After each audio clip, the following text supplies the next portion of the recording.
আয়াত ১৯৮ وَإِن تَدْعُوهُمْ إِلَى الْهُدَى لَا يَسْمَعُوا وَتَرَاهُمْ يَنظُرُونَ إِلَيْكَ وَهُمْ لَا يُبْصِرُونَ।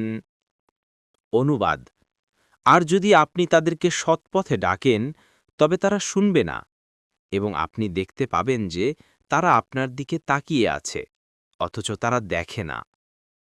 তাফসীর: অন্যত্রও আল্লাহ তাআলা এই কথাই বর্ণনা করেছেন।